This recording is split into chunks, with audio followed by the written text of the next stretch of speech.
ஓம் சக்தி தாயே துணை. என் அன்பு குழந்தையே, இன்று இந்த வராகி உன்னிடத்தில் ஒரு விஷயத்தை அடித்து சொல்ல வந்திருக்கின்றேன்.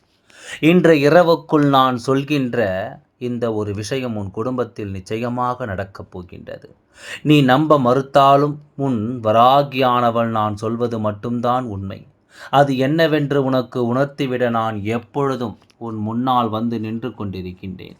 உன்னுடைய வாழ்க்கையில் நடக்கின்ற சில விஷயங்கள் உனக்கு தெரிந்தும் தெரியாமலும் இருந்து கொண்டிருக்கின்றது.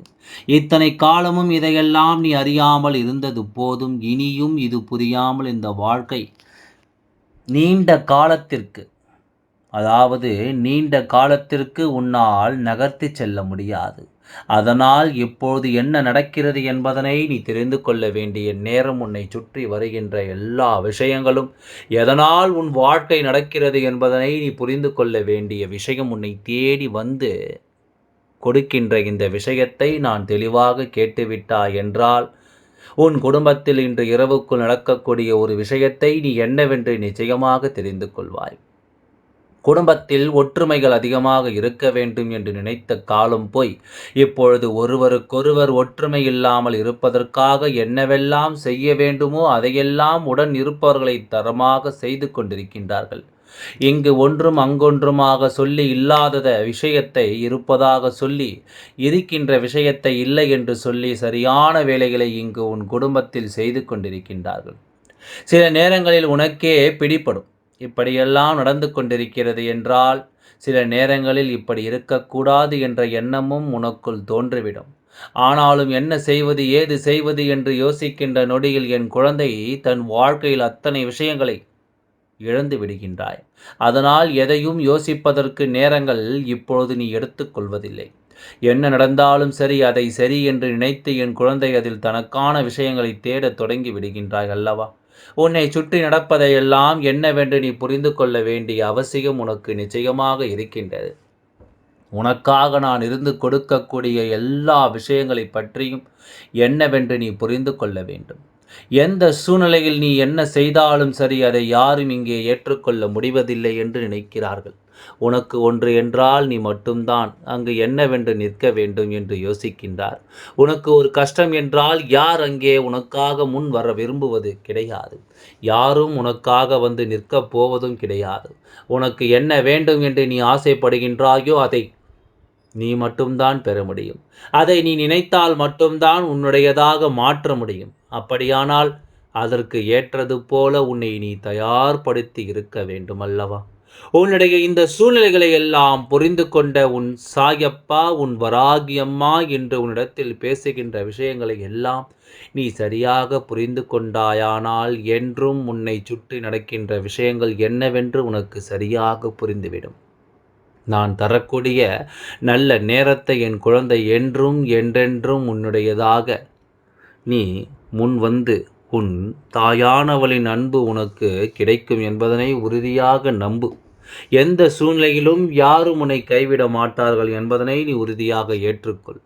ஆனால் இவையெல்லாம் இந்த மனிதர்களை நோக்கியது அல்ல. இதையெல்லாம் நீ வணங்குகின்ற தெய்வத்தை நோக்கியது.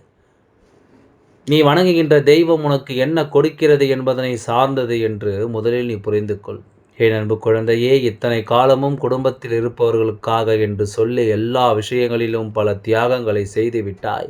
ஆனால் நீ செய்த தியாகத்திற்கு உண்மையில் இவர்களுக்கு அந்த தகுதி இருக்கிறதா என்பதனை தெரிந்து கொள்ள முயற்சி செய்ய வேண்டும் அல்லவா?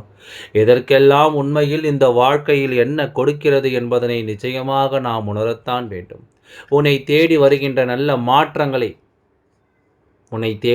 வருகின்ற நல்ல மாற்றங்களை என்னவென்று உணர்வதற்கு முதலில் நீ உன்னை தயார்படுத்தி கொள்ள வேண்டும். என்ன நடந்தாலும் சற்றென்று எந்த ஒரு முடிவுக்கும் என் குழந்தை உன்னால் வந்துவிட முடியாது. ஏனென்றால் உன் குடும்பம் அல்லவா? ஒருவேளை உனக்கு எதிராகவே அவர்கள் இருந்தாலும் அதனை நீ சற்றென்று இல்லை என்று மறுத்துவிட மாட்டாய். சில கோட்பாடுகள் வாழ்க்கையில் இருக்கின்றது.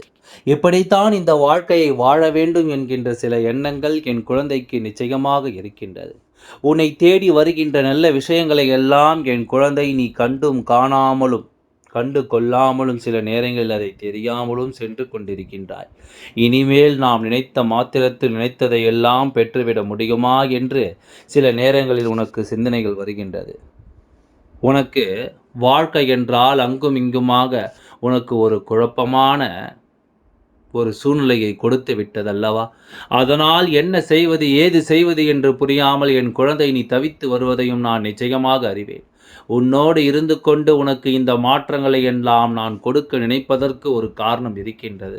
ஏனென்றால் என் குழந்தைக்கென ஒரு சில விஷயங்களை சரியான புரிதலை கொடுக்காத பொழுது எதுவுமே இல்லை, எல்லாவற்றையும் இழந்து விட்டதாக நீ உணர்கின்ற நேரத்தில் நான் உடத்தில் வந்து இது உனக்கான வாழ்க்கை, நீ வாழ வேண்டும் என்று சொல்கின்றேன். அந்த நொடியில் நீ என்ன நினைத்தாலும் சரி, இந்த வாழ்க்கை உன் கைவிட்டு போகாது என்பதனை உன் வராகியானவள் என்னுடைய வார்த்தைகளை கேட்டு உன்னுடைய மனதை ஆறுதல் படுத்திக் கொள்கின்றாய். இது உண்மைதானே? அப்படி இந்த வார்த்தைகள் எல்லாமும் உன்னை ஆறுதல் படுத்துகிறது அல்லவா? அப்படியானால் அம்மா உன்னுடைய வாழ்க்கையில் சரியாகத்தானே எல்லா விஷயங்களையும் செய்து கொண்டிருக்கின்றேன். நான் சரியாகத்தானே உன்னுடைய வாழ்க்கையில் எல்லா மாற்றங்களையும் தந்து கொண்டிருக்கின்றேன். உன்னோடு இருந்து நான் உனக்கு கொடுத்த சத்தியங்கள் எல்லாம் உனக்கு நிறைவேற்றி இருக்கின்றேன். அப்படி இருக்கும் பொழுது என் குழந்தை, உன்னோடு இருக்கின்ற இந்த உறவுகளுக்காக நீ செய்த தியாகத்தை எல்லாம் அவர்கள் வேண்டுமானால் கண்டு கொள்ளாமல் இருந்திருக்கலாம். ஆனால் உன் தாயானவள் தெரியாமல் இருப்பேனா? உன் தாயானவள் அதை கண்டு கொள்ளாமல் விட்டு விடுவேனா? நிச்சயமாக உனக்கு தேவையான விஷயங்களை எல்லாம் நான் ஏற்கனவே வகுத்து விட்டேன். நீ போட்ட திட்டம், நீ வகுத்த திட்டம், நீ வகுத்தது போல சொல்லவில்லை. ஏதோ ஒரு இடத்தில் உனக்கு வாழ்க்கையில் கஷ்டங்கள் வருகின்றது. ஆனால் உன் வராகியானவள் வகுத்த திட்டம் என்னவென்று உனக்கு நிச்சயமாக தெரிந்து கொள்ள வேண்டும் அல்லவா? நான் என்ன நினைத்தேன், உனக்கு எதை கொடுக்க முடிவெடுத்தேன் என்பதனை நிச்சயமாக நீ என்னவென்று புரிந்து கொள்ள வேண்டும். வாழ்க்கையில் அடிகளை அதிகமாக வாங்கியவன் இன்று இருக்கின்ற நிலை என்னவென்று பார்த்தால், நாம் அண்ணார்ந்து பார்க்கின்ற அளவிற்கு உயர்ந்த இடத்தில் இருந்து கொண்டிருப்பார். எல்லா சூழ்நிலைகளும் வரும், அதை நாம் தாண்டித்தான் வாழ வேண்டும் என்கின்ற எண்ணம் முதலில் இருக்க வேண்டும். அப்படி நாம் நினைத்திருந்தால் என்றோ இந்த வாழ்க்கை நினைத்ததையெல்லாம் சாதித்திருப்பாய். எனக்கு கஷ்டம் வரக்கூடாது, எனக்கு துன்பம் வரக்கூடாது, கண்ணீர் சிந்துகின்ற நிலை வரக்கூடாது. ஆனால் நான் ஆசைப்பட்ட விஷயங்கள் மட்டும் எனக்கு கிடைத்துவிட வேண்டும். நான் ஆசைப்பட்டு வேண்டிய விஷயங்கள் மட்டும் எனக்கு நிறைவேற்றிவிட வேண்டும் என்ற எண்ணம் உனக்குள் இருந்தால் இது எப்படி சரியாக மாறும்? எதுவாக இருந்தாலும் அதை பெறுவதற்குரிய மனநிலையும் தாங்குவதற்குரிய மனநிலையும் என்றும் உனக்கு இருக்க வேண்டும். இதையெல்லாம் எண்ணிக்கொண்டு என் குழந்தை, நீ நல்லபடியாக இந்த வாழ்க்கையை வாழ பழகு. உன் குடும்பத்தில் இருந்து இந்த பிரச்சனைகள் உருவாக்குவதற்கு காரணமாக இருக்கின்ற ஒருவர் உன்னை மற்றவர்களோடு ஒப்பிட்டு பார்க்கும்போது தரைக்குறைவாக பார்க்கின்றார்கள். பணம் இருக்கின்றவனை எந்நாளும் தன் தலையில் தூக்கி வைத்து ஆடுவதும், பணம் இல்லை என்ற ஒரே காரணத்திற்காக உன்னை ஒதுக்கி வைப்பதும் இவர்களின் பல நாள் வேலையாக இருந்து கொண்டிருக்கின்றது. இவர்கள் செய்வது இதுதான் என்று உனக்கு தெரிந்துவிட்ட பிறகு இதற்காக நீ வருந்தக்கூடாது. இவர்களின் உண்மையான குணங்களை நீ தெரிந்து கொள்வதற்கு உனக்கு கிடைக்கின்ற ஒவ்வொரு வாய்ப்பாகவும் எண்ணி இதனை நீ பயன்படுத்தி கொள்ள வேண்டும்.